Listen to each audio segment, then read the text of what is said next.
احنا نزور كل شبر فيها. بجد ما ينفعش ان احنا نكون مصريين وننزل الاماكن الجميله دي.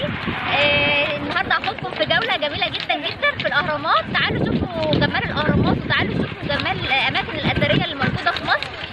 واتمنى بجد ان كل مصري بجد يجي يتفرج على الاماكن الاثريه الجميله دي وما يفوتوش حاجه زي كده، لان بجد اللي ما اتفرجش على اللي ما جاش الاماكن دي بجد ما اسمهوش ابن مصر.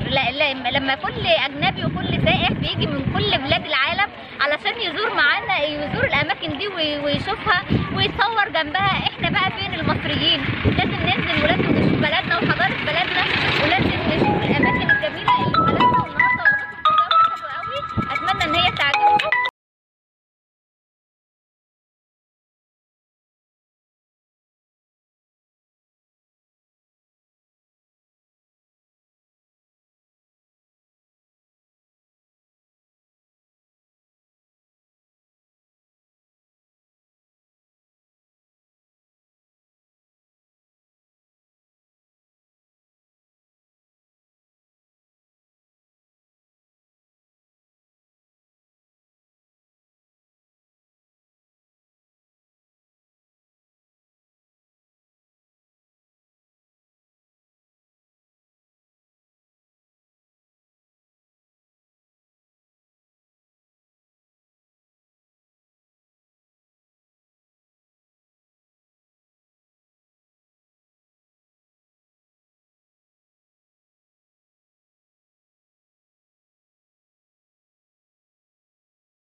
كنت حامل، يعني موضوع من كل ناحية. فبص لقيته قوم الجمل بيا فجأة وقال لي ما تخافيش.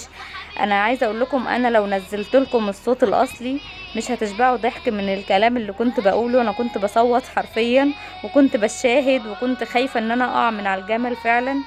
بس رغم ان انا استمتعت بالكام دقيقة اللي الراجل مشي بالجمل وانا راكبة عليه، ولكن كنت خايفة جدا وكنت مرعوبة بجد. حاجة يعني عارفين انت اللي هو ميكس ما بين خوف ورعب وحاجة كويسة ومبسوطة، يعني حاجة كده دخلوني في شعور غريب بصراحة. لكن القمرية دي بنت اختي ما كانتش خايفة خالص، هي اللي كانت بتشجعني، وتقريبا هي اللي ضحكت عليا برضو، قالت لي اركبي يا خالته وما تخافيش. ولما ركبت حصل لي اللي حصل لي ده، بقى الرعب اللي انا كنت فيه ده.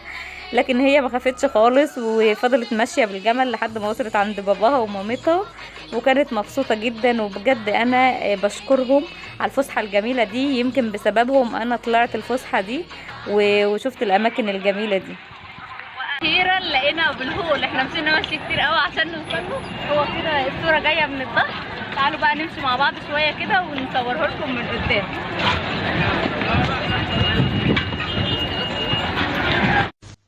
شايفين المنظر من هنا جميل ازاي؟ فعلا مصر هي ارض الاصالة، وهي من اهم المناطق السياحية الاكثر انجذابا للسياح. تعالوا نقول شوية معلومات عن ابو الهول. تعتبر التماثيل الضخمة واحدة من السمات المميزة للحضارة المصرية القديمة، وتمثال أبو الهول في الجيزة هو أكثرها شهرة. تم نحت التمثال في صخرة المنطقة نفسها في عصر الأسرة الرابعة حوالي 2613 و 2494 قبل الميلاد، مما يجعله الأقدم. كانت تماثيل أبو الهول المصرية القديمة تمثل الملك بجسد إنسان كإشارة واضحة لقوته. تعرفوا ازاي تم نحت تمثال ابو الهول؟ تم نحت تمثال ابو الهول من هضبة الجيزة باستخدام سلسلة من تلال الحجر الجيري. تمثال ابو الهول هو اقدم المنحوتات الضخمة المعروفة، ويبلغ طوله حوالي 73 متر، من ضمنها 15 متر طول قدميه اللي قدام بس، وعرضه 19.3 متر، واعلى ارتفاع ليه عن سطح الارض حوالي 20 متر إلى قمة الرأس.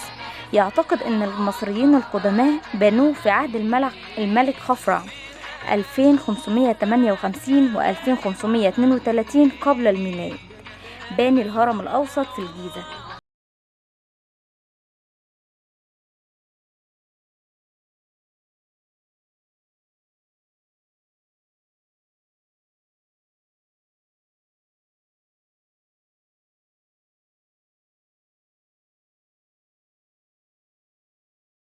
فوق المناديل فوق المناديل. الوقت ده كان وقت الغروب. طبعا احنا كنا رايحين متأخر للأسف في اليوم ده، وما لحقناش ان احنا ندخل لأبو الهول من جوه، وكانت البوابات مقفولة.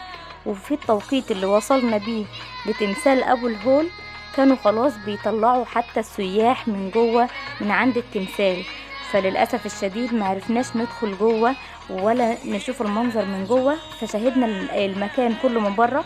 اللي واقفه بتصور بالتليفون وبتاخد سيلفي دي تبقى بنت اختي. معرفناش للاسف ان احنا ندخل جوه ونتصور. الاماكن الجميله بقى والتحف الاثريه والحاجات الجميله اللي المصريين بيبيعوها بتكون رمز للحضاره المصريه اللي الاجانب بييجوا ويشتروها من الاماكن دي. بيصمموا الاهرامات، وبيصمموا تماثيل بتدل على التماثيل الفرعونيه الموجوده في مصر. حاجات جميله جدا وحاجات مشرفه جدا لمصر. بجد كان يوم جميل جدا استمتعنا فيه، وشوفنا فيه اماكن جميله جدا. ملحقناش نشوف كل الاماكن الموجوده بالنسبه للمتحف الفرعوني اللي موجود في الاهرامات والحاجات دي كلها. يمكن ما قدرناش ان احنا نزور الاماكن دي طبعا لضيق الوقت، وان احنا ما الوقت كان متاخر فعلا وكنا واصلين متاخر. بس استمتعنا جدا جدا بالجوله الرائعه دي، واستمتعنا بالفسحه الجميله دي. وبجد بتمنى من كل مصري ان هو يجي الاهرامات ويزور حضارة بلدنا ويزور الاماكن الجميلة اللي في الاهرامات دي. شايفين تمثال ابو الهول وعظمته؟ احنا حاولنا ان احنا نصوره من بره على قد ما نقدر. طب تعرفوا استغرق قد ايه من الوقت لحد ما يخلص تمثال أبو الهول. يظهر تشكيل تمثال أبو الهول روعة في الحضارة المصرية القديمة، لأن التمثال تم نحته بالكامل من قطعة ضخمة جدا من الحجر الجيري في المنطقة، كما أن ضخامة التمثال جعلته يستغرق 3 سنوات كاملين في نحته. يعني المصريين القدماء تعبوا فيه جدا وفضلوا 3 سنين ينحتوا فيه، فمش هنبخل على نفسنا ان احنا نروح نزوره في كام ساعة ونشوف الاماكن الجميلة التحفة الموجودة في الاهرامات. طبعا دي صور ومعلومات حبيت ان انا انزلها عن التماثيل المصرية القديمة وعن